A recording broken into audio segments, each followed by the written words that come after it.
What's up, everyone? This is Real Talk Real Estate. I'm David Greene. This is the David Greene Show. We're going to be covering everybody's favorite or least favorite topic today, tariffs. It's pretty much dominating the news cycle, at least in economics from everything I can see. And everyone's worked up. There's a lot of bees in bonnets. There's a lot of panties in a wad. There's a lot of chaffed buns, you might say. This is it's odd how as soon as something affects how much people have to pay on something, they get really, really emotional. And the tariff thing 100% does do that. So if you're not aware of what's going on, I'm not an expert in it, but I pay attention to it just like everybody else does. And the best way to understand it would be Donald Trump doesn't like that we receive items from other countries and don't get money from it, but they get extra money when we try to sell our products over there. So it's referred to as a trade deficit, meaning the US consumes more goods than what it produces and sends to other people. So if you want to look at it in an analogy, we would be like the rich people that own the house that kind of sit around and have the servants that bring us something and then we pay them. So we provide value to the world by producing technology and dollars that we send to other countries because we consume more things here than them. And this is very simplistic, so it's overly simplified just for this example. But they provide value to us by sending us the things that we use. And Donald Trump doesn't like that. And we're going to talk about some videos about his thoughts on it and the Commerce Secretary's thoughts on it. But their stance is, amongst other things, that like the negative way that this system is set up is that this is an issue of national security. For instance, we get almost all of our medication from China. They make it over there and they send it here, and then we buy it and we use it. Well, if we go to war with China, what are we going to do about medicine? We don't have any way set up to make medicine here. The same goes for a lot of other things. Things our country uses is made in other countries. If we piss them off, if we go to war with them, if they ally with one of our enemies that might have pissed us off, we are vulnerable. We can't get these things from them. It also takes jobs out of America and puts them overseas. Now, if we're going to be frank here, most Americans like this because we demand so much money to work here in America. We want the best living conditions or working conditions. We want the most money. We want breaks. We want OSHA. We want to be able to sue our employers for things. They don't do that in other countries. So it becomes way cheaper to make things over there than it is here. And as a result of that, we have less jobs. So the jobs we have are better, but we have less of them and we have less people working. I don't think Donald Trump likes that either. I think he sees that like we're making that country wealthy when we should be making this stuff here and making our own people wealthy. And then lastly, American companies get hurt by this because other countries don't buy our stuff. If other countries buy our stuff, we collect more tax revenue from them. That revenue goes into the American budget, and that can be used to pay down the crazy high deficit that we have right now, which gives us some wiggle room with economic policy. So that's all the downside to our current system. The upside to our current system is pretty simple. We don't have to do the work, and we get things a lot cheaper because people do it for pennies on the dollar compared to us. And that's my very simplified overview of what's going on. And there's two camps. There's people that say we don't want tariffs because that means that I got to pay more for stuff. And this is coming in a really bad time because things are already really expensive because of inflation. And then there's other people that say, yeah, I'm going to have to pay more for stuff, but I'm more concerned about all the things that I just mentioned a minute ago. The national security issues, the lack of jobs here, and the kind of dismissing of the American workforce.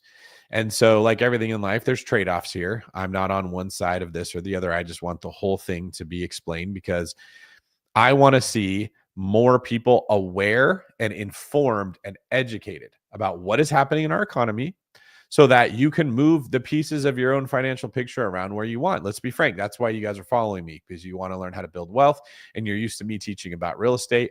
This will affect real estate prices, but it goes way deeper than that. This will affect your tenants' ability to pay your rent because they are going to be spending more money on other things. Okay. This will affect how many tenants you have, because if we have more jobs in America, that creates more rental demand. But those jobs, if they're manufacturing, they're not going to be like really high paying. So you might not see San Diego real estate affected by this, but small town USA might be really affected by this. This might open up doors for opportunities to invest in markets where you didn't have enough rental demand to do it, like cheap areas where they don't have a lot of housing because there's not a lot of people that live there. If they open plants there, more people move there, you have more tenants to rent to. This does affect real estate. So that's what we're going to be getting into today. If you guys are watching this live, feel free to leave me a comment, and I try to cover all of them or most of them when I'm recording. If you're watching this not live, also leave a comment. I do my best to check those, and I do my best to reply to those people. If you like the perspective that I'm offering, I've said this before, I sort of take the Robert Kiyosaki position on don't fight over whether you should be on the right side or the left side. Don't waste your energy on things you can't control. I'm not the president. Neither are you. It doesn't do you any good for your own self, for your own family, for your own mental well-being to scream and rage about dumb things Biden did or dumb things Trump did. It doesn't help you at all. In fact, a lot of people like doing that because then they can take the attention off of their own personal lives where they may be dropping the ball. It's always easy to yell at someone else for the things you don't like that they're doing. Let's not pick the heads or the tails of the coin. Let's sit on the edge of the coin and let's look at both sides and let's see what's happening so that we can make good decisions. I'll also say this before we get into this more. The more autonomy that you believe you have in your own life, the more control that you feel that you have over improving your own situation, the calmer that you will feel. The less control that you believe you have, if you believe there are things happening outside of your control, the more emotional and the angrier that you will become. Let me give you a couple examples to prove this. Let's go back to Vietnam, the war in Vietnam, very unpopular war. Okay. People, I believe, were being drafted in that war. But even if they're not being drafted, they join the military. But a lot of people join the military and don't want to see combat. They wanted that GI Bill, right? They wanted to join the military like a job. They didn't want to actually go to war. So the Vietnam War happens and people don't like the motives of it. I mean, some people do, but in general, most people, I think, agree that the Vietnamese War or the war in Vietnam was very unpopular and they didn't like us being there. Well, when you draft people and then you make them do something they don't want to do, risk their lives and be forced to potentially kill other people or just live in another country where they don't want to be if they're not in the infantry and they're not risking like open combat themselves, they feel like they don't have control over their own lives. They feel like they're being forced to do something they don't want to do. They get angry. Now think about all the protests over the Vietnamese War. This is a good example, right? You make people take the jab during the last outbreak that we had medically. You force them to. They get angry. They don't like that they're being made to do it. You see what I'm getting at? The less control you feel that you have over your life, the angrier you get. Tariffs being imposed on other countries are making other countries angry because they are used to selling things here at a low price. So we buy all their stuff, and that's how their countries have wealth because their countries don't buy enough of that stuff themselves. They're dependent on the US buying their goods to run their economies. Okay. That's some leverage we have. They need us. I want you to remember that as we're watching these videos. I'm speaking for our president right now, but I feel confident enough to at least do this part. I think he knows that. I think if I'm smart enough to understand this, he is a better businessman than me. He sees they need us to sell their products, to run their companies. Like a big part of a lot of these other countries' GDP is dependent on Americans consuming what they have. They can't sell enough of them to people in their own country to sustain themselves. He also sees that we need them. We need them because we need cheap products. Because we don't like doing manual labor as much as we used to. We like working in software. We like working in tech. We like jobs that validate us. You guys remember how popular Simon Sinek became a couple years ago when the economy was booming and it was so hard to hire anyone to work for you because nobody wanted a job unless it was amazing because they could be picky. The workers realized that the employers needed the workers more than the workers needed the employers. There was a off balance of leverage there. And his message was always, you must give millennials something to believe in. You must give them a purpose. They need a reason to work. They don't want to just work for work's sake. They want to work to have a way to feel good about themselves, to know they are giving back. They want to believe in your mission. If you cannot make a millennial believe in the mission that you are giving them, then they will not come. And that is what you must understand about true leadership. It is about more than just work. It is not a contract of money for labor. This is deeper. And we all bought into that attitude, because you had no choice. You had to give the millennials what the millennials wanted, or they weren't going to show up and they weren't going to work in your businesses. And then the needs weren't going to be met that you were contractually bound to for your customers. Okay.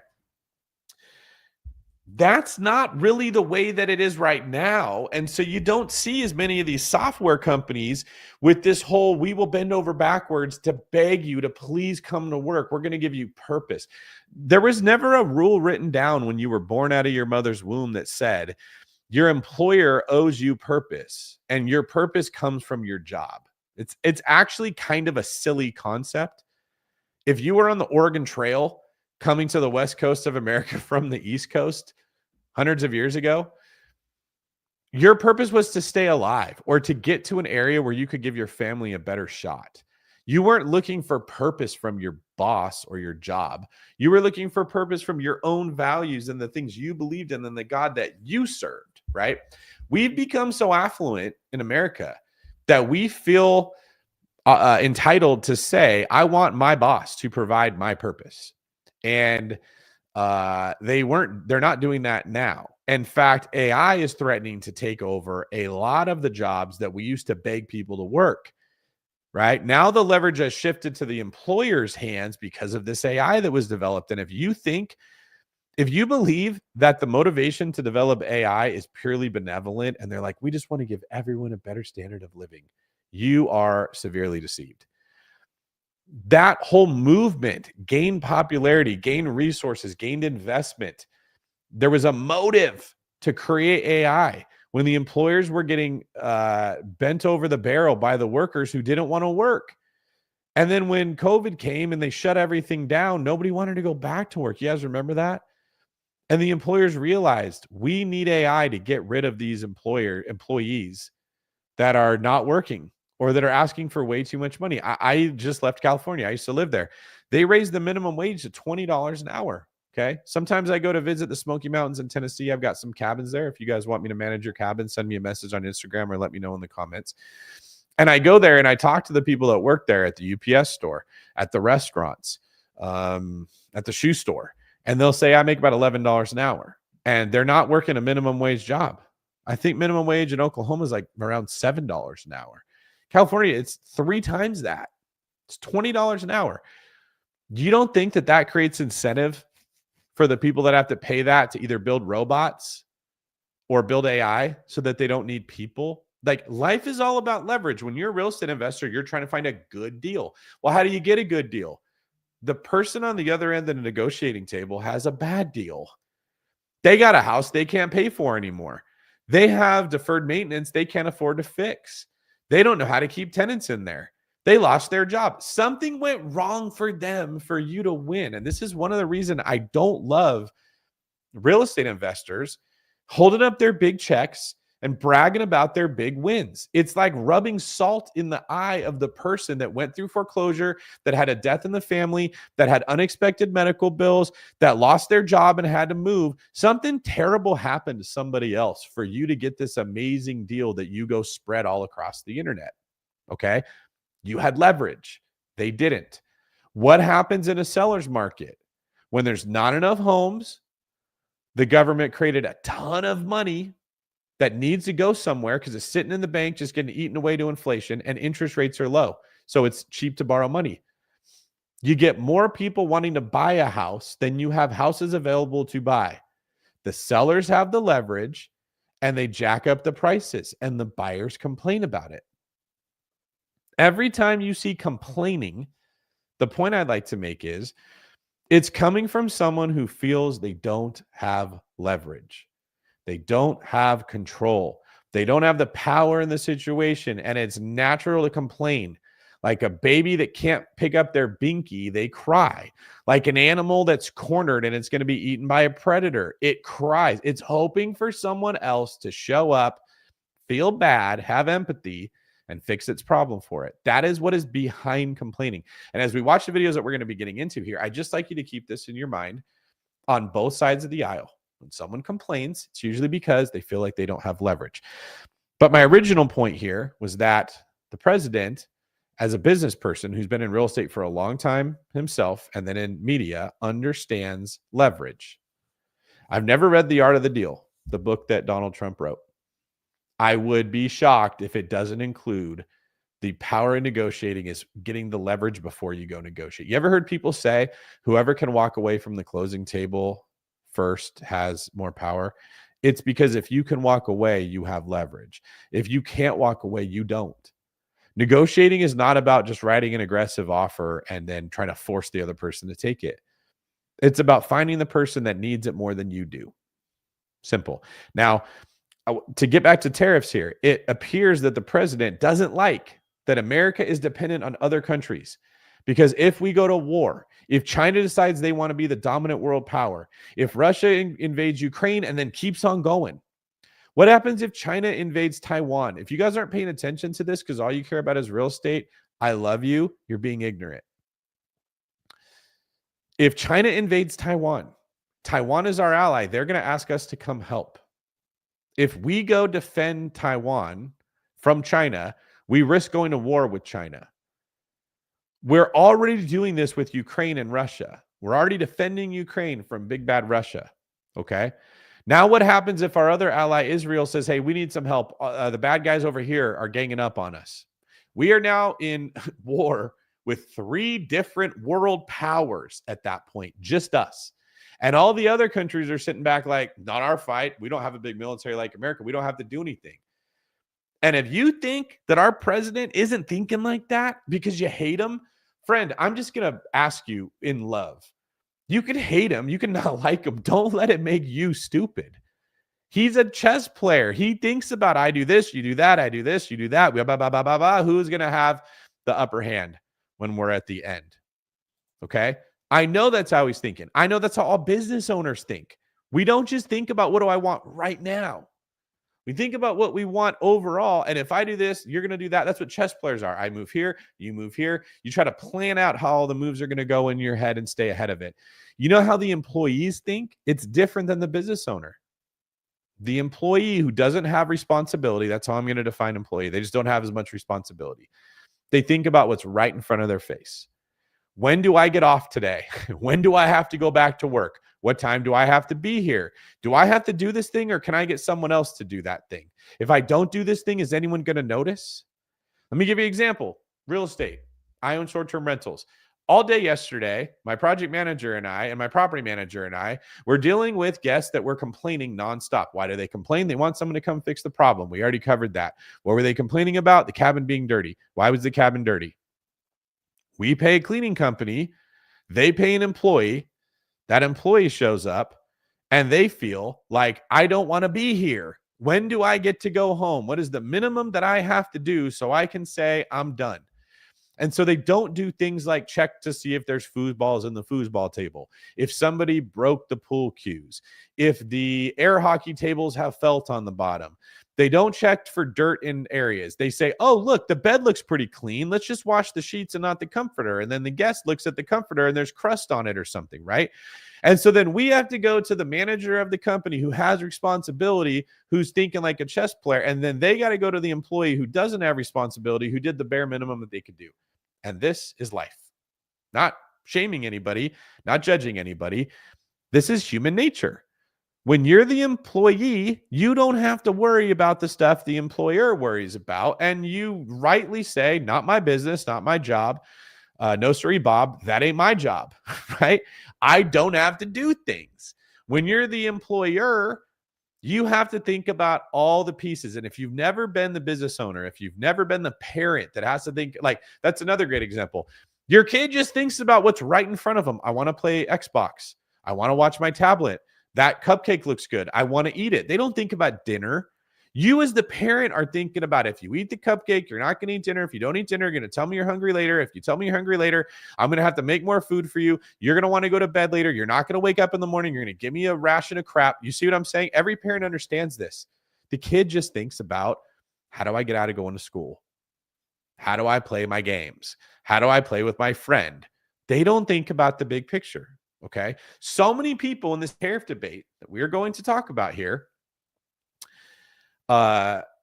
only think about it from what's right in front of them. They've got the employee mindset. Okay. I want something that makes my life easier, period. The people who are the employers or the parents or the people with responsibility, they want a good life too. They want to eat cupcakes. They want their kid to be happy. No parent wants to make their kid miserable, but they also think about more. What happens if you go to bed late in the morning when you got to get up for school? What happens when I give my little kid sugar? They want the kid to be happy. They love to give them the sugar, but they have to think about additional things. These videos that I'm putting out are not meant to tell you what to think. I frankly don't really care what side of the aisle that you end up on. It doesn't matter if your heads or tails to me, because I only worry about things that I can control. They are designed to make you think. They're not designed to tell you what to think. They're designed to pull you out of your own little narcissistic bubble that we all live in and try to look at the big picture and how everything affects everybody else. You don't want a misequilibrium of power in anything. You don't want a crazy hot sellers market where housing's way too expensive, and you don't want a killer buyer's market when nobody's buying the houses. It's not good in either direction when sides don't have leverage. You don't want to be in a relationship with a person who feels like they have no control or power over their own life. They'll leave you. They don't like feeling that way. And you don't want to be in one where you have no power. You also don't want all the power, because then your partner won't play with you. You don't want to work out with someone that you're way, way stronger than. They can't spot you. And they're not going to push you. You don't want to roll jujitsu with the black belt when you're a white belt. The black belt gets nothing out of it, and the white belt doesn't even understand what they're doing. You want to be with someone that pushes you. You need power balance, okay? It appears that our president believes that these other countries are taking advantage of us, and he's got a perspective on that. There is more than just his perspective. There's also the perspective that, hey, we're getting free, cheap stuff, okay?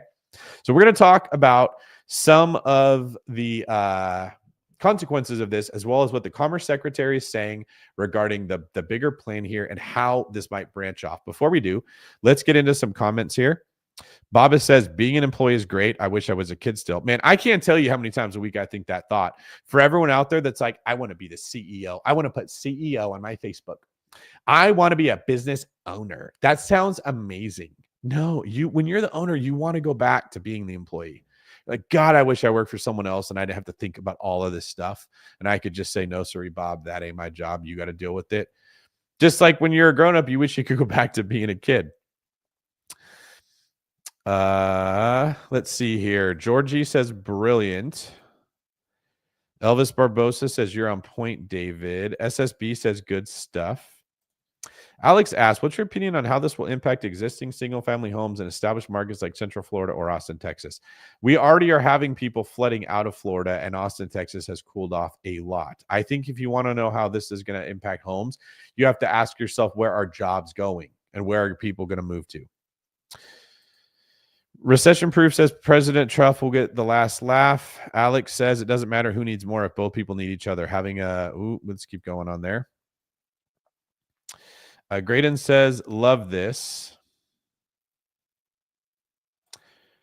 Alex says, Trump just wants to purposely ruin the economy so he can bully the Fed into dropping rates again so he can use inflation and low rates to grow and inflate the value of his real estate portfolio. So this is a good example of somebody who has a subjective opinion that is coloring the way that they view the motives of the president. And it's going to make it harder to read the situation and know what moves to make because you're busy criticizing someone else. Like, I don't even know how long Trump is going to be alive and how much he cares about the value of his portfolio. I'm pretty sure that when he became president, he had to give up control of managing his own portfolio, and his businesses lost a lot of value because they lost him as a CEO. Someone let me know in the comments if that is true.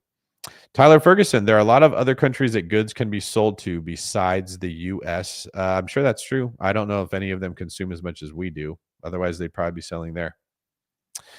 John says, very true. And that is the last of our comments. All right, let's get into the first video. Educate ourselves on this. This is the Commerce Secretary, Howard Lutnick, with a interview. He gets grilled pretty hard by the gal interviewing him. And I know that my YouTube is going to play a couple ads. When that happens, I'll try to pause it, let him finish, and then I'll talk in the middle of it. But usually only 5 seconds long. So I apologize in advance. Turbulent week as President Trump's trade war with the world escalates. The global sell-off triggered by President Trump's tariff announcements wiped out more than $6 trillion of wealth from the U.S. stock market in just 2 days. In a social media post yesterday, the president urged the country to hang tough. All this as tens of thousands of people took to the streets yesterday from Washington, D.C. to Minnesota and Columbus, Ohio, protesting many of Trump's policies, Elon Musk, and tariffs.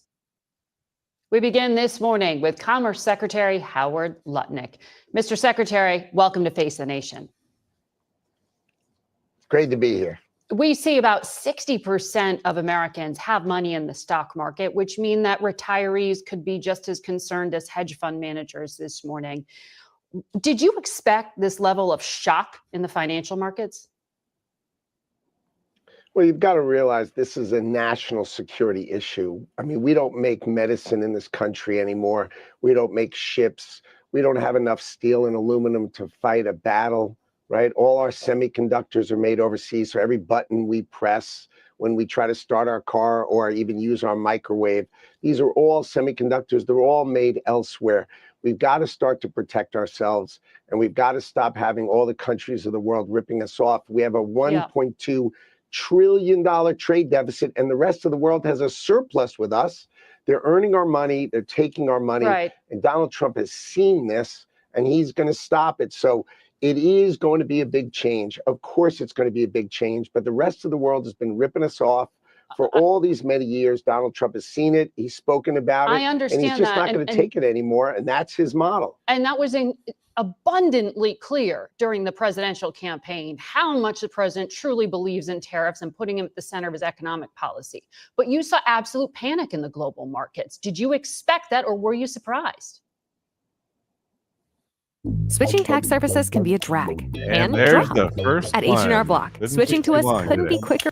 No, I think the point is you need to reset the power of the United States of America and reset it against all our allies and our enemies alike. The idea that all the countries of the world can run trade surpluses with America and buy our things with us. Remember, $1.2 trillion. In 1980, we were a net investor, meaning we owned more of the rest of the world than they owned of us. Yeah, it's a different world. It's a different market. Now they own $18 trillion of us net. So that means the rest of the world, every year when we run a $1.2 trillion deficit, the rest of the world buys $1.2 trillion of America, and it goes up and up and up. And eventually we're not going to own America, and we are going. So if you're a business owner and you hear that you're slowly giving away shares of the company or leverage over to the decision making, and other people are taking more and more and more of the value of your company, you're not going to like it. You're going to say like, hey, how do we turn this around? Because these other countries don't really care about America. They see us as the top of the food chain, and they're kind of jealous and they wish they could be us. And I don't think there's a whole lot of people feeling bad for Americans. They're happy to take away our status and parts of our country. Going to be owned by the rest of the world. Are Imagine if we had a war and we can't build a ship, we can't fly a plane, we can't build our own planes, we don't have our own semiconductors. This is what the president is here to. So this is another thing. I think this is China's strategy. They're just like, let's just make America weaker and weaker and weaker, instead of at the same time that they're trying to make themselves up, they're trying to bring us down. And at a certain point, why would they not go after us and attack us and take our resources and take our wealth if they can get us there? And if you're the person who's just angry and that's it, you're just mad about tariffs because things will be more expensive, are you also as worried about us going to war with other countries and unable to get parts for our military equipment because the country that we're fighting with is paying the people that we're sending the stuff here to not send it to us. Fix for America. It's in his hands, and he wants to fix America. This is his chance to fix America, and we need him to fix it for our children and our grandchildren. Okay, but for businesses to do what you're doing, because what I hear you laying out there is a plan to reindustrialize the United States and to bring companies back to America. For a CEO to choose to invest. Well said. But for a CEO to make those decisions, you know this, they need certainty. They need to know if it costs them more to stay overseas or if it costs them more to move here. So can you give them clarity so that they don't just cut jobs because they're dealing with the cost of these tariffs? Can you tell them how long they're staying in place? Absolutely. The United States of America is going to protect the people who invest in America.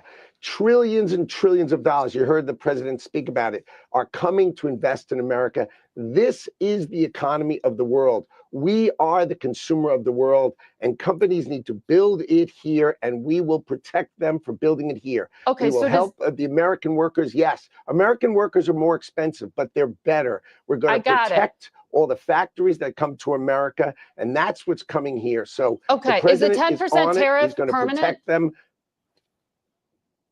Well, remember, this is a national security issue. I got it. Is the 10% tariff our budget permanent? deficit? All right, here's the dynamic going on right now. If you don't follow this stuff super closely, my take on it, at least, right? I like to say when I know something for certain and when it's just my opinion. This is my opinion. Howard Lutnick does not want to say that the tariff is permanent because he doesn't want the other countries that we just put the tariff on to know that it is or it isn't. What is likely going on is President Trump has said, hey, you tariff us and we don't tariff you. This is not fair. We're going to put a tariff on you. And we're going to do it to try to establish free trade, which means our tariffs might even be more than theirs. Does that mean that things are going to be more expensive? Yeah. But what he knows is the other countries are slowly going to lose leverage as they sell less stuff here. Okay. So it starts to hurt them economically, just like it hurts us economically. It's a game of chicken. Who's going to quit first? President Trump feels like the American economy is stronger than some of these other countries that we put tariffs on, that they need us more than we need them. Remember who can walk away from the closing table first. All right. He's hoping, at least this is my speculation, that these other countries will blink first, that they'll say, all right, fine. We will stop doing this thing we're not supposed to be doing. Like, for example, let's say that Russia was getting ready to invade Ukraine and Trump throws a tariff on him. He's like, all right, you're going to do that. I'm not going to go to war with you, but your oil is going to be really expensive to try to sell over here. And we're going to start making our own oil. So we don't need your oil anymore. You sure you want to do that? And maybe the Russians look at the cost benefit analysis here, like a good CEO, and they go, maybe this isn't worth doing. Let's not do it. That tariff, that leverage just prevented the war and all the deaths of the people that's going on in Ukraine. Okay. It only works if they blink before we do. So it's probably statistically likely that we're putting a tariff on them to hurt them. Is it going to hurt us? Yes. But they quit before we do because our country's stronger. And then we get a little bit more influence over the bad things that they were planning on doing. Or we make a little bit more money for our own country. Or they give foreign aid to some of the countries that we're the only people they give it to. We want them to pitch in with some of that foreign aid, right? He's got that type of plan in mind. If Howard Lutnick says that the tariffs are not permanent, why would the other country blink first? They would never. They're like, oh, he doesn't mean it. He's just saying it. Let's just hold out. It would ruin the entire game plan if the other side knew you didn't mean what you said. Okay. And the person interviewing him does not like Donald Trump and does not like the tariffs. Okay. So her motivation here is let's make you look bad. Let's trap you. Let's get you to say that the tariffs are not permanent so that it sabotages the plan. Or let's get you to say the tariffs are permanent. So when they take them off the other country, they go, you lied. Trump's a liar. You're a liar. Can the American people trust you? That's kind of the cat and mouse game that's happening in this interview, which is unfortunately what happens when you watch the news. You don't get unbiased opinions. The people that watch Face the Nation on CBS News don't like tariffs. And the anchor wants everyone to know, I'm on your side. I don't like him either. Let's make this mean guy look bad so that you keep watching and we keep getting your clicks and we can sell ads to sponsors and we can make money off your anger. That's what's happening. That's why he's not giving a straight answer here. that, you know, the laws of America are the laws of America. He would like it to be that we need to protect the companies that invest here, and we are going to protect the companies that invest here. He's giving a That is the non-answer. policy of the United States of America. That's why trillions of dollars are coming here. The ripoff of the United States of America is over. All these companies are going to come and invest here. That's what they're doing. That's why they've committed trillions of dollars. They know this is the economy. Mr. Secretary, this is the place to go. Mr. Secretary, the campaign's over. You won. So I'm asking what the plan is. So the Treasury Secretary said on another network, we're going to hold the course. It's not the kind of thing you can negotiate away in days or weeks. That makes it sound like the tariffs are staying in place at least for days or weeks. Is that correct? Or is the president considering postponing implementation to negotiate? Can you please just hear me out? And I know number all work two. management platforms are the same. They take forever to learn, and in the end, no. There is no postponing. They are definitely going to stay in place for days and weeks. That is sort of obvious. The president needs to reset global trade. Everybody has a trade surplus, and we have a trade deficit. We are paying away our future and our lives. The countries of the world are ripping us off, and it's got to end. The president has made it crystal clear. This is the policy we are going to protect. The factories that come build in America, we are going to protect them. They're going to be successful. That's why they're going to build in America, the greatest economy in the earth. All of these companies are going to come and build here. So when three of the president's other economic advisors who are on other networks today say that 50 different countries have been calling the White House to try to talk about the tariffs, what does that mean? Because that makes it sound like there is a negotiation, which is different from saying the tariffs are permanent. Well, what it shows is that all these countries know that they've been ripping us off, and the day has come for that to end. Now, the problem is it's not just tariffs. Like, I'll give you an example. Like Vietnam said they'd like to be 0-0. Remember, Vietnam sends us $120 billion worth of goods every year. Yes, and cheap we send manufacturing. them about $12 billion. Wait, we send them $12 billion. So it's not the tariffs. It has nothing to do with tariffs. If they went to 0-0, they would go to 200 billion with us. We need to stop the ripoff, and 0-0 is the way. I know, but we don't have 0-0, sir. We don't have. I'm not entirely sure I know what he's referring to here. So if you don't know what he's referring to here, don't feel bad. I think what he's saying is, like, if they take tariffs off of us because we took tariffs off of them, it looks like it's even. But I think what he's getting at is the U.S. sends them money for other reasons unrelated to trade. So we're already sending them a ton of support for other things. Okay. So if we're going to keep sending that money, which it doesn't sound like Trump wants to stop doing, we should be able to tariff them and have them not tariff us. It's kind of like when you hone in on one specific thing, it can look uneven, but when you holistically look at the whole thing, you realize there's more data to put into the algorithm.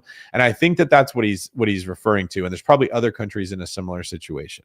Have 0-0 actually, because when we saw the president stand in the Rose Garden holding up that chart that you helped make, that wasn't actually tariffs. That was actually confusing to investors because it was some kind of other formula, and the countries themselves seemed kind of random.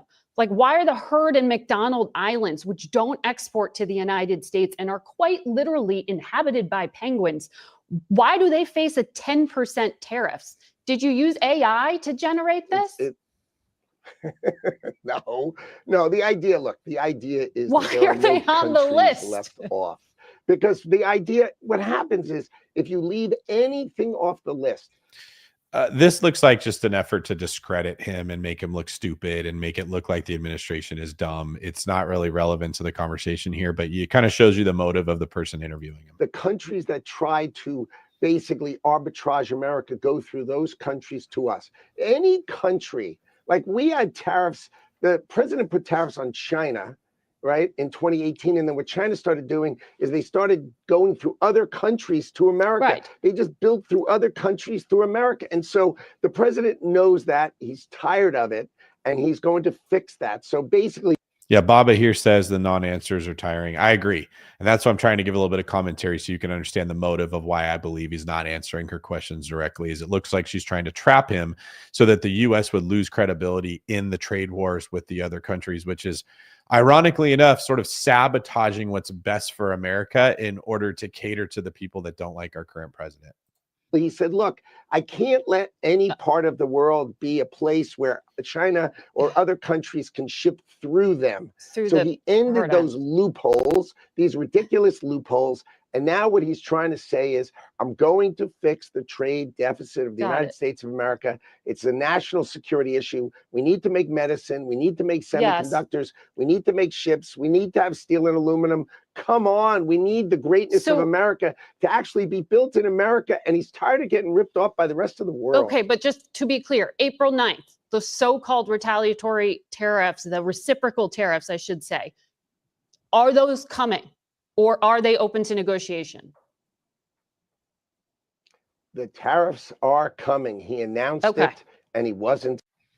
When you say, or you have your agent say to the seller of the house, or when you're the seller, you say to the buyer, is this your highest and best offer? Is this your final offer?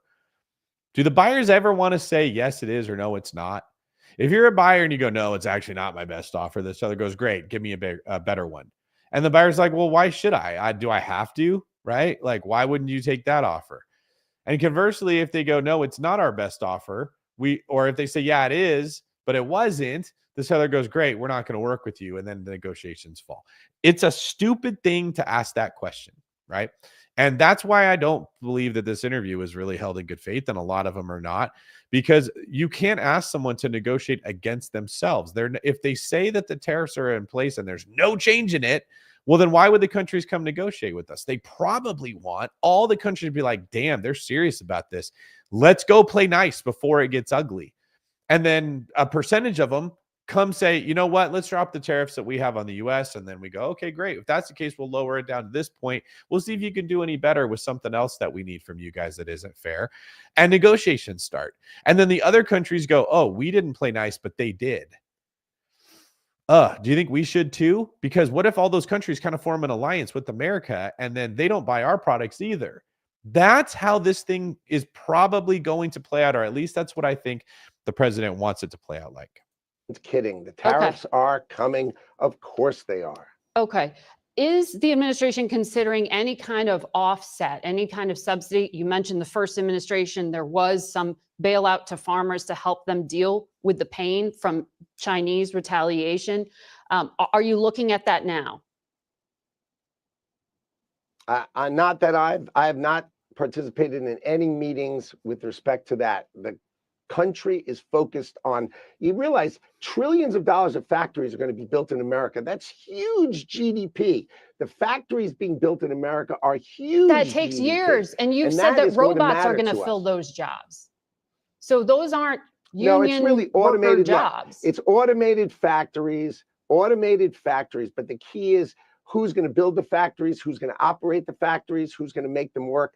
Great American workers. You know, we are going to replace on other the networks. armies of millions of people. Well, remember, the army of millions and millions of human beings screwing in little screws to make iPhones. That kind of thing is going to come to America. It's going to be automated, and great Americans, the trade craft of America, is going to fix them, is going to work on them. They're going to be mechanics. There's going to be HVAC specialists. There's going to be electricians. The trade craft of America are high school educated Americans. The core to our workforce is going to have the greatest resurgence of jobs in the history of America to work on these high-tech factories, which are all coming to America.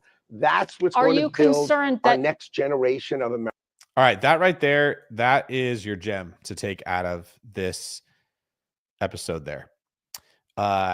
This lets you know that the trade-off is we will be giving up cheaper goods in the hopes for we will be having the high school graduate blue-collar Americans having jobs again that are not incredibly high paying, where these are not, you step out of college, you make $100 grand.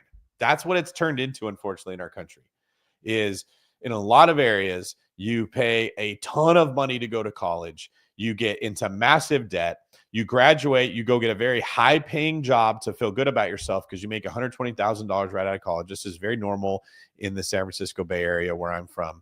Then you get taxed up the ever loving bum on all that money you made. So you don't actually get to keep the 120, but your ego gets to feel good because you get to tell people that you make six figures. You tell everyone how much money you made. You don't tell them how much debt you have. So what happens is you don't keep that much of that money, and you have a whole bunch of debt you have to pay off, and you still are not really well off. You're not autonomous. And it's a tiny percentage of people that can do that, because not everybody can get into Stanford and Berkeley, and not everybody can get these really high paying jobs. Not everyone has the mental capacity to do that kind of work. So what happens if you're just like average Joe, that with a great heart, and you love your country and you love your family and you want a good life, and you don't need to make 120 grand? Well, we don't got nothing for you, because all the things that you used to do in society have been outsourced somewhere else. That's now the Chinese person's dream, or the Singaporean's dream, or the Mexican's dream, or the Canadian's dream, or some other country. They get to go provide for their family with that work, because you don't. Is that bad? It's not. There is no good or bad. It's great for the guys like me that want cheap stuff. Hell yeah. That's awesome, right? I'm one of those white collar people. I own the business. I do those white collar jobs. Like, this is great for somebody in my position. I own the real estate that the tenants are going to be renting. Okay. Is it great for the person that used to work that job? No. They're helpless. They're hopeless. Despair sets over. They don't have a sense of purpose. They don't know what to do. This is a big problem. And so many people who are weighing in on this are only looking at it from their own selfish perspective, right? I don't think it's great that just because something's good for me, it's bad for everybody else. I don't like seeing the hopelessness in young men's eyes when they're like, there's no purpose. There's nothing for me to do. Either join the military. You have a 1 or 2% chance of being a cop or a firefighter, an EMT, some kind of public service type of a deal. Or you just sit around and collect unemployment, or drive an Uber, or work in fast food until a robot takes your job. You don't get a girl. You don't get a wife. You can't afford a family. There's no reason for you to be improving yourself. You don't study things like philosophy. You don't ask tough questions. You don't build confidence. You just wallow in despair and slowly say, government, please take care of me, because I can't take care of myself. And folks, that is opening the door for socialism to just come running right in. No more capitalism. Don't work your own jobs. Hey, sorry, there's no more jobs for everybody. The government has to come in and fix it. We'll just put you on universal basic income, and America will be on the path to communism, weakening us more and more and more. That is the danger. Okay. This doesn't mean that I love higher prices or you have to love them. It's like, what's the lesser of the two evils? Do you want to give people purpose and put them to work and incentivize manufacturing and pay more for stuff, but maybe we can lower the taxes? Or do we want all the wealth going into only the really intelligent people's hands and everybody else gets nothing? That's kind of what we've shaped out. I mean, do you guys not see this? Are you guys not noticing the same thing? That, like, if you're a dude and you're trying to get a girlfriend, and if you're on the East or the West Coast, they're not interested in a blue collar worker. They want the stockbroker. They want the financial analyst. They want the guy with the big brain. What if you're the guy with the big muscles or the handy skills or the good heart? It's hard to find anyone to be interested in you. What if you want to take care of your aging parents, but you're really good at putting stuff together and you got nothing to do? That right there is what I'm just asking people to think about. Is your anger, are your emotions related to yourself? And would it change how you feel about this if you thought about your brothers and sisters that are struggling because there aren't opportunities? There at least aren't startup opportunities. You know what it actually kind of reminds me of is the situation of real estate in the country. We've got a lot of expensive homes and we don't have any starter homes. How's that working out? All the people that would have bought a starter home are forced to be a tenant. It's not great, right? We would rather have more people owning homes than a handful of people owning all the homes. But the way that it's set up right now is like, it's impossible for all the regular people to be able to get a regular job and kind of work their way up and grow in confidence and grow in skill and end up putting a life together for themselves that they really like. I don't know if this is going to work, but I think it's better than nothing. All right. Next video we have here is about, this comes from Fox Business News, and this is Steve Mnuchin, who says he likes incentivizing people to build in America. All right, terrific stuff coming up. Joining me now is the distinguished former Treasury Secretary, Stephen Mnuchin, a dear friend of mine. Steve, thanks for coming on. Let's talk a little bit about this reciprocity. What's your kind of overall general sense of it? How do you see this? Larry, it's great to see you. I break it into two pieces. There's the 10% tariff that's across the board. I think, as you've talked about, I think that should be put into reconciliation and scored. And then the reciprocal tariffs, I hope they come down to zero. I hope the idea is that there can be negotiations and that we have free and fair trade in both directions, and those come down.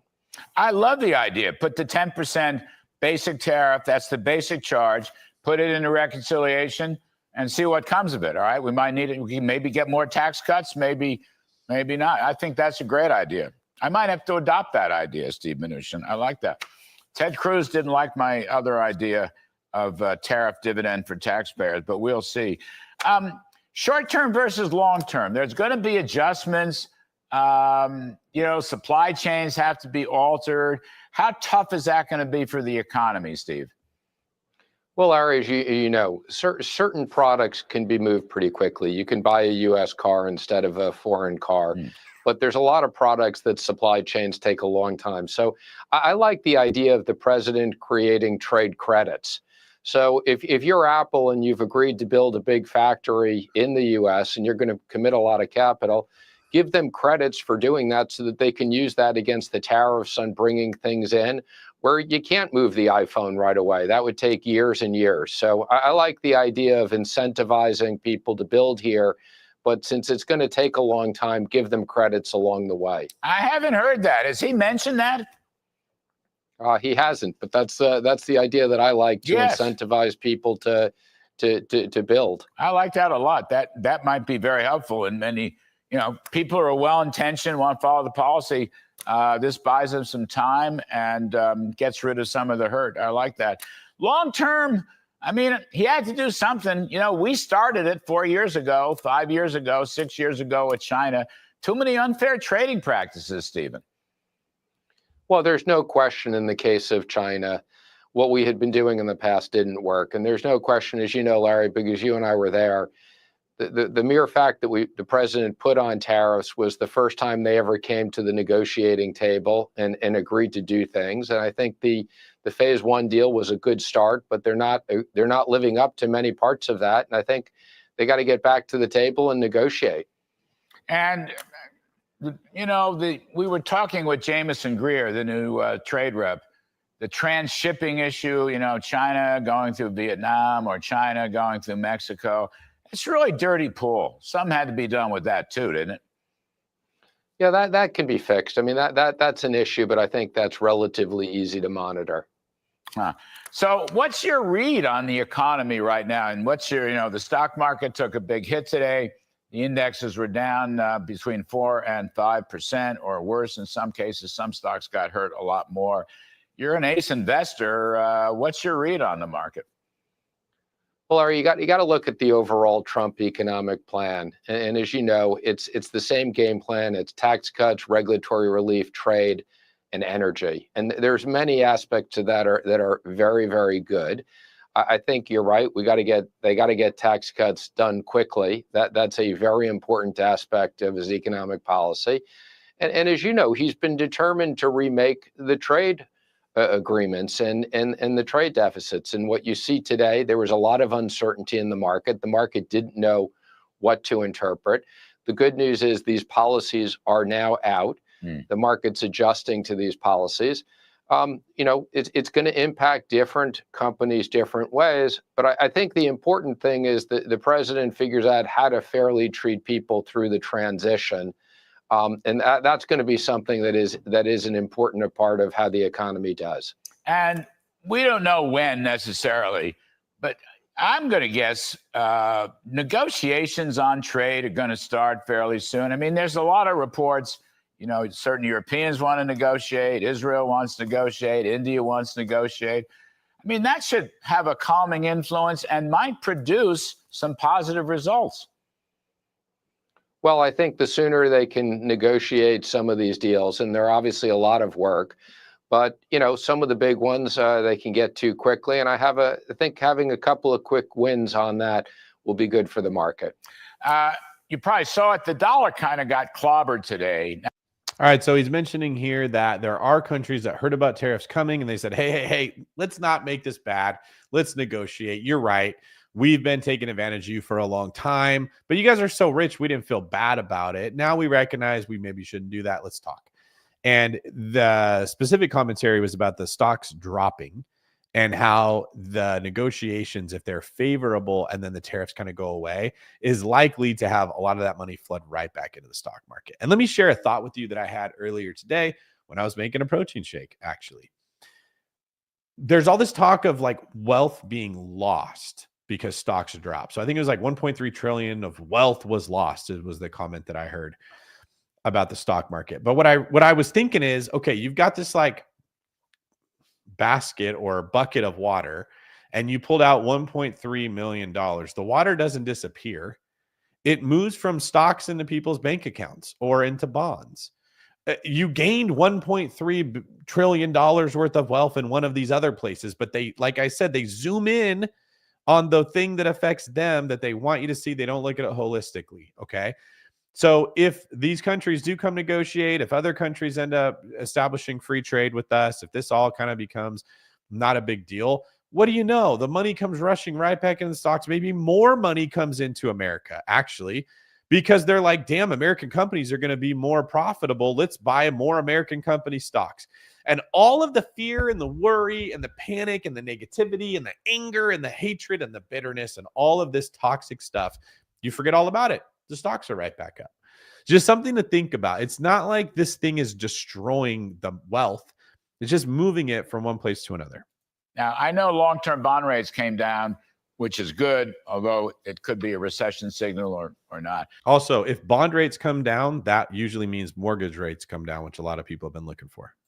But are you concerned about the fate of the dollar? I'm not concerned at all, Larry. I think that the dollar is the safe haven. It's the reserve currency. I think the fact the dollar came down is really, it's just interest rate differentials. And the fact that, interest rates came down as much as they did impacts the dollar short term so that people have the ability to arbitrage the different currencies. But I think the dollar is still the safe haven, and I don't see any risk to that. And a quick thought on the Fed. The market is starting to price in a lot of Fed rate cuts now. What you make of that? I think we're going to see, and the Fed has predicted, we're going to get Fed funds down to the 3.25, 3.5. I think it's just a question of how long it takes to get there. But I think you see that priced into the 10-year in the market now. And I think that, the market expects that the Fed will cut. And I think we'll begin to see that. Is Steven Mnuchin a long-run optimist? I am. The Trump economy, he knows how to do this. He wants his legacy to be a good economy. And I think he's going to steer us towards that. Yeah, terrific stuff. Steven Mnuchin, wonderful. All right. That was Steven Mnuchin talking about what we can expect in the future. Bob has said, question, are tariffs incentives enough to have companies build here, or will the government have to add incentives in the form of subsidies to help build these companies here? I don't know. I'm asking. I think he probably is going to need more incentives. Tariffs are a piece of the puzzle, but they're not the whole puzzle. And I wouldn't be surprised at that, because when Trump was running for president, one of the things he said is, I want to get rid of taxes on overtime. What are some of the other things that came out? Like, I think tips. He doesn't want tips to be taxed, right? What this does is it creates incentive for people to go be productive. If you're a waiter, you're like, oh, my tips aren't going to be taxed. Let's get people back in restaurants, because restaurant owners have been complaining that they can't hire staff. Well, if everybody wants to go be a waiter and they're like, man, I'm getting like almost all tax-free income. Now the restaurants can be picky about who they hire. Now they can be picky about who they keep, because there's always someone coming to take that job. The level of service that you get goes up and up and up and up, and everybody starts eating at restaurants again. What do you think that does for the economy? We lost some tax revenue, but we gained a whole bunch of sales tax because more people are drinking wine, more people are eating food. Maybe we get some of this stuff to be grown here in America. It's helping out the farmers. Do you see how this works? I would be shocked if there's not more subsidies that come to create manufacturing here. I've said this before. If Trump called me and he flew me to Washington, he said, David, you're the real estate guy. What do I do to get housing prices down? I'd say we need to build more houses and we need it more efficient. So we need to create less regulation so it's easier to build. And we need to take people that do construction work, blue collar work, the dudes that put their boots on and they go frame houses, run electrical, run plumbing. pour foundations, put on roofs, hang drywall, do painting. Let's tax them at a lower percentage than white collar people. Let's let the blue collar folks only pay 50% of their income in taxes compared to, or not 50% of their income, but pay 50%. They should get a 50% tax credit on what they would have paid in taxes. And let's let the white collar people that are all out there trying to be internet influencers and coders and software engineers and like salespeople for software companies, let them pay a full tax burden. That would move a lot of the talent out of the white collar jobs and into the blue collar jobs where we need it. That's all of these like taxes and tax cuts and subsidies and tariffs. You're trying to find ways to incentivize productivity, because when people lose their like fire, their passion, their desire to do something, nothing's productive, and then nothing ends up happening. That's what I'm worried about. That's what you guys should be worried about. We need someone to give us a reason to care. We need someone that has like, hey, I know how people think. I know what they're feeling. I know the hopelessness. Let me give them some hope. Not, let's just take stuff from people we deem are wealthy and give it to people who do jack crap and be like, here you go. Vote for me. I gave you something. Because then you disincentivize the people that worked to make the money. And then you gave people money who did nothing, who also have no incentive. And everyone becomes less productive. And that creates a recession. Does that make sense to everyone else? I'm trying to think of it, like if you took playing time from the guys that played really hard and you gave it to the scrubs that don't even try, because everyone needs to be equal. Eventually, the guys that play really hard would say, what's the point of trying hard? I'm not going to play hard if you're just going to take my playing time and give it to those guys. And the guys who don't try hard anyway are like, cool, I just get playing time for free. I don't have to try hard. And everybody sucks more and your team gets worse. That example amplified to the entire country is kind of where we've been for quite some time now. And that needs to change. Guys, if you like this, please like the video. Make sure you subscribe to the channel and share this with somebody who you think might benefit from hearing its message. All right, another video to get into here.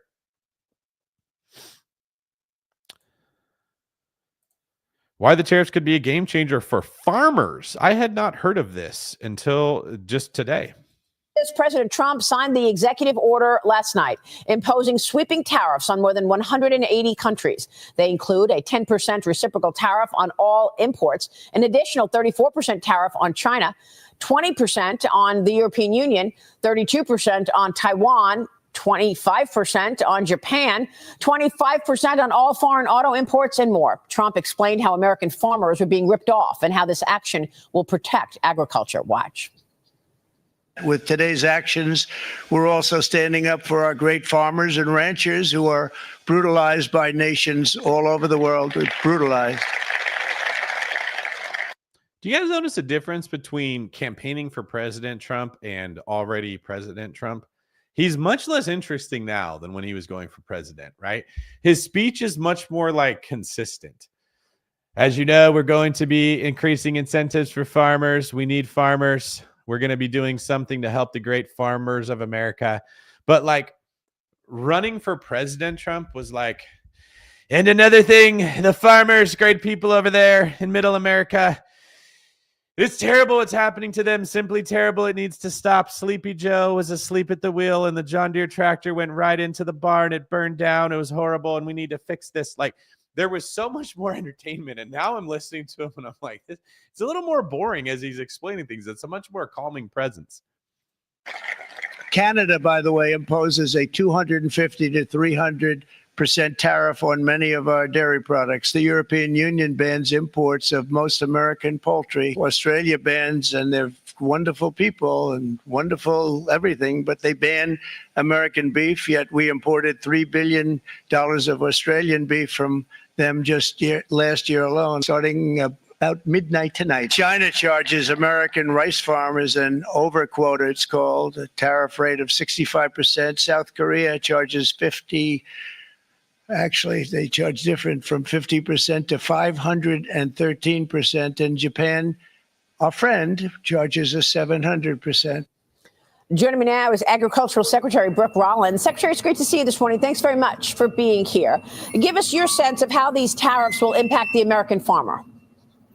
Well, first of all, thank you for having me, Maria. Yesterday, I thought the president did just an amazing and remarkable job outlining what really all Americans, but specific to me, the American farmers and ranchers have been facing all of these years, whether it's the 250% tariff from Canada on dairy products, whether it's Australia not importing our live beef cattle, whether it's Argentina and the billions of dollars that has been lost because they have banned our cattle since 2002 for some really strange reason that doesn't make any sense. So yesterday, it's a new day. And while certainly the economy will be adjusting, the negotiations will continue, we are really, really excited and very grateful to President Trump's leadership and being willing to be bold and fearless in facing some pretty big policy challenges around the world. So what is the impact on farmers then? Well, we'll see, right? I mean, we're negotiating. Now we move into some significant negotiations. I mean, I've got a great chart here. It shows you how the rest of the world tariffs, and there at the very end, you see where America is. And of course, you heard last night the president when he was talking about he spent most of his time on the farmers. Now we've got steel, we've got autos, we've got other things we import and export. But at the end of the day, our agriculture producers are the ones that I believe will be the most helped by this effort moving forward. But again, the next few weeks, the next few months, we'll see as we continue to renegotiate the tariffs and as we look to see what the impact will be. Ultimately, the president's vision is a golden age of prosperity, that these farmers and ranchers will see prosperity like they've never seen before under this new tariff regime. And certainly we're there to execute that vision. So these additional reciprocal tariffs on China, on the European Union, on Japan, they're not taking effect until April 9th. Are you saying that you expect that you will see negotiations around this ahead of that taking effect? And perhaps we'll see a change in these tariffs? I think that's right. I mean, this is always, listen, the president is the ultimate deal maker. He has been cutting deals and making deals, first for his companies, the Trump companies, and now for the American people. There is no one better. I saw it in the first White House as his domestic policy chief for 3 years, and then now as the Secretary of Agriculture in the cabinet. His ability to make and cut deals and negotiate is unlike anything I think any of us have ever seen that have been working for a long time in policy. And now he will apply that for the benefit of the American people, the American economy, and for our farmers and ranchers. And I do believe April 9th and beyond, we'll continue to see these other countries opening up their markets, allowing more of our product in, our agriculture product. And again, for our farmers and ranchers, a new age of prosperity. Well, this is a really important point that you're making right now, Secretary. The fact that you've got a delay in some of these tariffs to take effect not until April 9th. And you do believe that these numbers, and some of them are really significant, like the tariffs on China, all the way up to 70% when you include all the other tariffs that are in place already. And of course, the fentanyl tariff that President Trump put in, it takes you all the way up to 54%. And then on top of tariffs that were already in place, takes you all the way up to 70%. You believe some of these countries will say, you know what, I'm dropping my tariffs, I'm lowering my tariffs because I don't want to face this on April 9th. That's exactly right. And then the longer term, I announced last week, I am going to Brazil, India, Peru, the UK, Japan, and other countries to start renegotiating and opening up the market. So not just on the current tariffs and the current products going in, but on new markets and new and emerging markets like a Vietnam or like in India.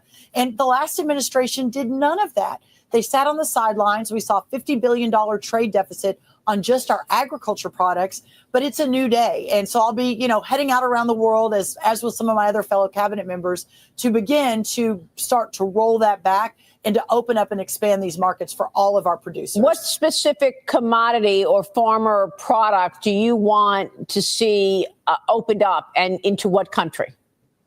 Well, listen, every country is different. So, for example, for our pork producers, a lot of the piece of the pig we don't eat in America, the feet, the tongues, et cetera, et cetera. But other countries, especially in East Asia, do. Solid point. I never even considered this. I'm going to let her finish her statement here in a minute. My Kanye West, I'm going to let you finish. There's parts of a pig we don't eat that we could be selling to other countries that our farmers really can't do much with right now because the tariffs on that they are charged to sell it there make it too expensive, and so they don't buy it. But this is a thing that would help farmers out immediately. If Trump can get rid of the tariffs that people are putting on us by putting it on them and then getting everybody to lower them, right? then things aren't going to be more expensive for us. They'll be cheaper for us, and we can get it and go there. That's the win-win that I think that he's looking for. So let's open up those markets. Australia, Argentina hasn't been taking our beef for years and years now. Our beef cattle produce the best beef, the safest beef, and the tastiest beef in the world. Okay. Our sorghum, our grain, our corn, that needs to be going into India. They desperately need these products. And again, it's a whole new world based on Liberation Day yesterday. Well, President Trump yesterday gave you much praise, talking about the job you've done in the last month and a half. I want to talk about what you've done with eggs. National egg prices have declined 9% from last week, now averaging $3 a dozen, according to the USDA. Secretary, we were just talking about it on set. Are eggs going to be tariffed? Well, so let's pivot to eggs. And the president is so kind. He gives me a lot of credit for that. But listen, we rolled out a very bold plan about a month ago. It's his vision. We're effectuating the plan. The market reacted very favorably to it, included some short-term imports, but also included helping our poultry farmers in America. So as we repopulate our chicken farms and our egg-laying farms, I think we'll see the price coming down even more. But it's come down almost 60% on the wholesale side. The retail side is now catching up. So only good news on the egg front, and hopefully it will hold. Well, now, Maria, we are going into the Super Bowl for eggs. It is Easter in a few weeks. So, we'll have to maybe make a little bit of adjustments there, but it looks very positive. So where are the eggs coming from that you're importing? Well, we're importing from Turkey. We're importing from South Korea. We're talking to a few other countries right now. But again, at the end of the day, once our farms are repopulated in just a couple of months, it doesn't take long for those baby hens to get to the egg laying point. This is intelligence. I love this. Rather than just regulating something or telling farmers you have to sell your eggs for cheaper, or we're going to tax these people, we're going to not let you do something. They were like, hey, we had a flu that killed a lot of our chickens. We have a shortage of eggs. They're really expensive. Let's bring them in from another country until our chickens can be repopulated, and then we can stop doing that. That's how business people think. That's how you want your leaders thinking. And I don't mean President Trump. I mean this gal here, the whole cabinet. You want them thinking of creative solutions that require skill to think of. And if you have a high tariff on another country, you can say, hey, we'll drop the tariffs on your eggs for the next 3 months. How do you like that? Great. We'll send you a whole bunch of eggs. They win, you win. You can't do that if you don't have a tariff in place to drop. And you can't do that if you don't think about where we could get eggs from to increase the supply to lower the price of eggs. That once that happens, then we'll go back to pretty much using all American laid eggs. So then that means that eggs will be tariffed. If you're taking them from Turkey, right? That's part of the tariff plan.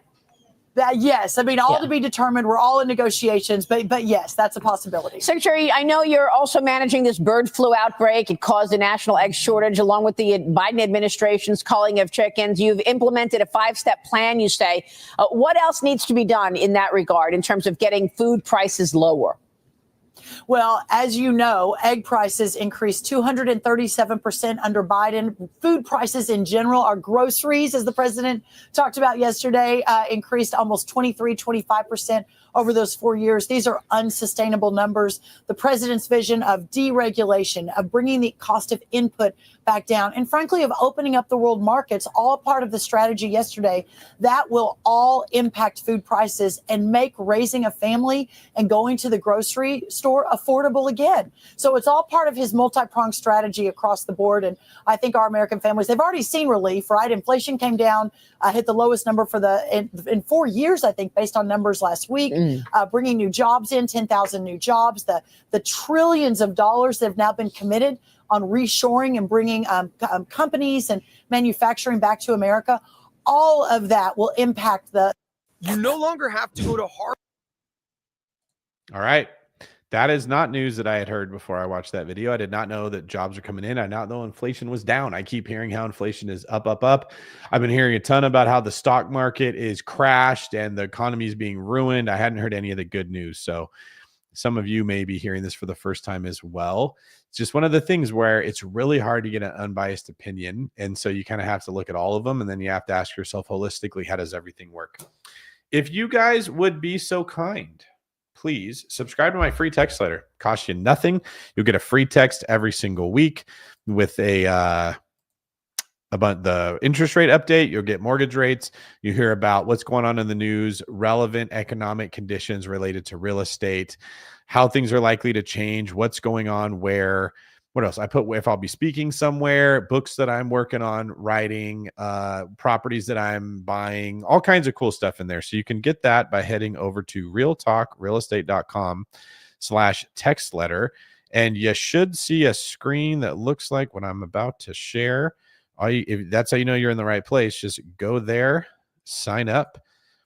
It's that easy. I don't send your email to anybody. I keep it all for myself. Occasionally, I send an email like a couple times a year inviting you to events that I have or with relevant news that I think people need to hear if you're not watching on YouTube. My new book, Better Than Cash Flow, I sent an email out telling people that where they could go buy it. So if you want to go pick that up, it is now available in paperback. Previously, it was only available through Kindle. So go check out Better Than Cash Flow and let me know what you think. Also, please make sure you subscribe to the channel as well as check out my podcast on Apple Podcasts and Spotify. I'm going to let you guys go now. Check out another video. You should get 2 recommendations once you're done with this. Leave a comment. Let me know what you thought of the show. I'll do my best to reply to it. And make sure you subscribe to the channel so you get notified the next time I go live. Thanks for following The David Greene Show.